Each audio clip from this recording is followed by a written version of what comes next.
एक युवक ने शादी के कुछ साल बाद पिता से कहा कि वह विदेश जाकर व्यापार करना चाहता है। पिता ने उसकी मंजूरी दे दी। युवक अपने माँ बाप और गर्भवती पत्नी को छोड़कर व्यापार करने विदेश चला गया। उसने विदेश में कड़ी मेहनत की और धन कमाया और वह बहुत अमीर सेठ बन गया। लगभग 15 वर्ष धन कमाने में बीत गए तो उसे वापस घर लौटने की इच्छा हुई। पत्नी को पत्र लिखकर उसने आने की सूचना दी और जहाज में बैठ गया।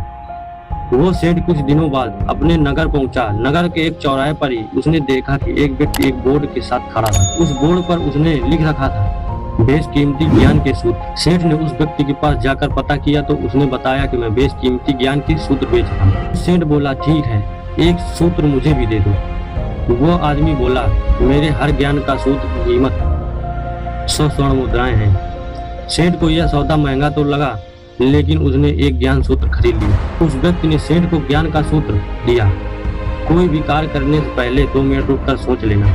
सेठ ने यह सूत्र अपनी डायरी में लिख लिया। सेठ को अपने घर पहुंचते पहुंचते रात हो गई। सेठ ने सोचा कि इतने सालों बाद लौटा हूँ तो क्यों ना सीधे पत्नी के पास जाकर उसे सरप्राइज दूं। घर के चौकीदारों को इशारे से अंदर कुछ भी कहने से मना कर दिया और सीधे पत्नी के कमरे में वहाँ का नजारा देखकर वो चौंक गया। उसने देखा कि उसकी पत्नी के साथ एक युवक सोया हुआ था। यह देखकर सेठ गुस्से से आग बबूला हो गया। वह सोचने लगा कि मैं परदेश में उसकी चिंता करता रहा और यह अन्य पुरुष के साथ सो रही है। आज मैं इन दोनों को जिंदा नहीं छोड़ूंगा। वह गुस्से से अपनी तलवार निकालकर दोनों पर वार करने ही जा रहा था। इतने में उसे 100 स्वर्ण मुद्राओं के बदले जो ज्ञान सूत्र खरीदा था उसकी याद आ गई कि कुछ भी कार्य करने से पहले 2 मिनट सोच लेना। वह 2 मिनट सोचने के लिए रुका। उसने तलवार वापस पीछे हटाई, लेकिन वो किसी बर्तन से टकरा गई। बर्तन के गिरने की आवाज से पत्नी की नींद खुल गई।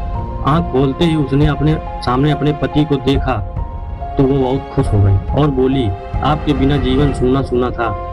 इंतजार में इतने वर्ष कैसे निकल गए मैं ही जानती। पत्नी ने इतना बोलकर पास सोए हुए युवक को उठाते हुए बोली, बेटा उठ जा, तेरे पिताजी आए हैं।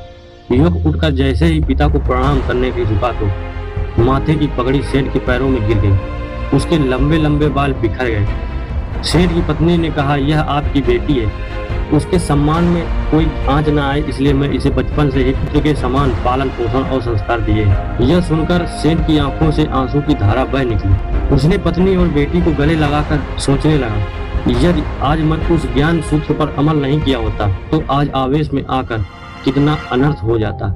मेरे हाथों मेरे ही निर्दोष परिवार खत्म हो जाता।